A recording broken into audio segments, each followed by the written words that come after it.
Maraming mga tao ang kulang sa pangunawa sa mga bagay-bagay. Sa katawan mismo ng Panginoon Kristo, may mga mananampalataya rin na kulang sa pagkaalam at pangunawa sa mahalagang espiritual na katotohanan.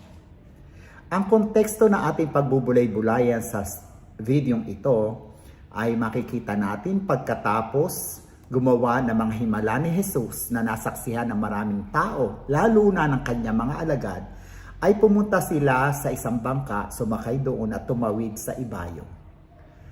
Habang sila ay nasa bangka, nag-uusap-usap ng mahina ang mga alagad dahil nalimutan nilang magdala ng tinapay. Dahil isa lang ang kanilang nadala.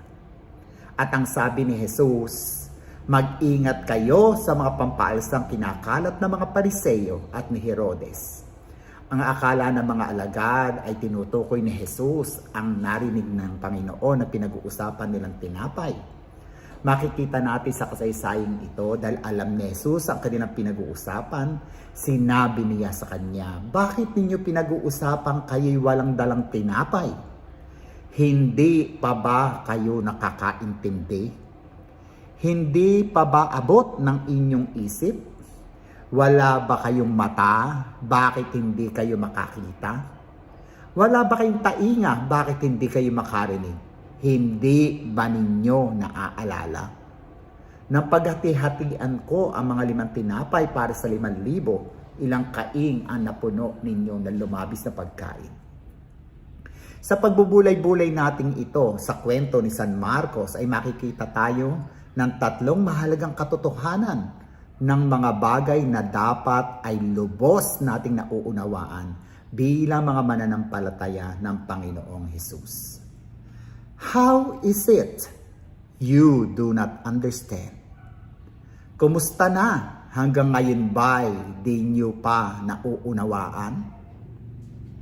Ang unang bagay na dapat nating maunawaan ayon sa kwentong ito, ang mga espiritual na bagay ay mas mahalaga sa mga pisikal na bagay. Spiritual things are more important than physical things. Ang ikalawang dapat na maunawaan natin sa kwentong ito, ang mga espiritual na bagay ay panlaban sa libadora ng Pariseo at ni Herodes. Ano ba ang libadora o yes sa Ingles? Ito ay isang sangkap na pampaalsa ng mga tinapay. Bawat bahagi ng tinapay na ginagawa kapag nilagyan mo ng yeast or libadora, ang bawat bahagi nito ay maiimpluwensyahan niya.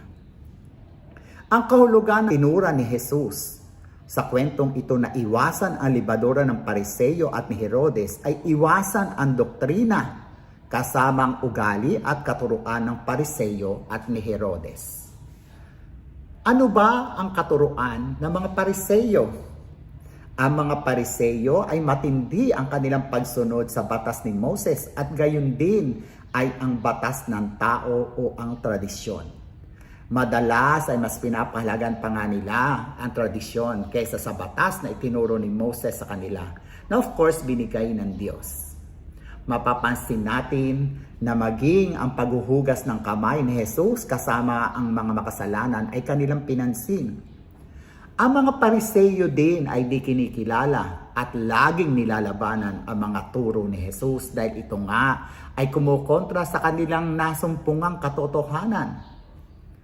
Ang nakalulungkot sa mga Pariseo, hindi nila isinabubuhay ang kanilang mga paniniwala.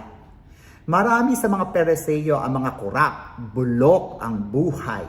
Tila maayos sa panlabas dahil nga sa kanilang mga kasuotan, dahil marami sa kanila ang mayayaman o mga leaders. Pero bulok ang kanilang panloob na katauhan. Ano naman ang libadora ni Herodes? Ang sabi ni San Mateo, ang libadora ni Herodes ay ang libadora din ng Saduseo. Ano naman ang kanilang paniniwala o kanilang katuruan? Ang mga Saduseo ay nagtuturo na walang pagkabuhay na mag-uli o walang anghel o maging ang Diyos ay kanilang hindi itinuturing na tunay. Sila, kasama si Herodes, ay walang relihiyon o tinatawag nating mga atheists.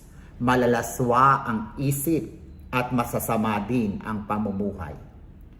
Matatandaan na sa panahon ng pangangaral ni Jesus, ang mga Pariseyo at mga Saduseyo o Herodias ay tinatawag ni Jesus na mga ipokrito, mga bulag, mga ahas o ulupong, mga kasumpa-sumpa, sila ay mga hangal. Matatandaan na nanggagaling madalas sa grupo ng Pariseyo at Saduseyo ang mga leaders ng mga Hudyo sa panahon ni Jesus. Higit dito, sila rin ay kasama ng ibang mga Romano. Kawal na mga Romano ang pumili sa magnanakaw na si Barrabas upang mapalaya at ipinako nila si Jesus hanggang sa mamatay. Nakalulungkot isipin o dapat tayong malungkot na ang kanilang ibinoto ay magnanakaw at hindi naparusahan kundi ang Jesus na walang kasalanan, walang ninakaw ni isa man ay hindi naligtas at ipinapatay nila at pinapako sa krus. Kaya nga matindi ang paalala ni Jesus na iwasan ang mga taong ito. Mga nagaanyong Diyos, ngunit ang puso ay malayo sa nguso. Hindi umaakma sa buhay ang itinuturo. Iwasan natin ang mga ito. Amen?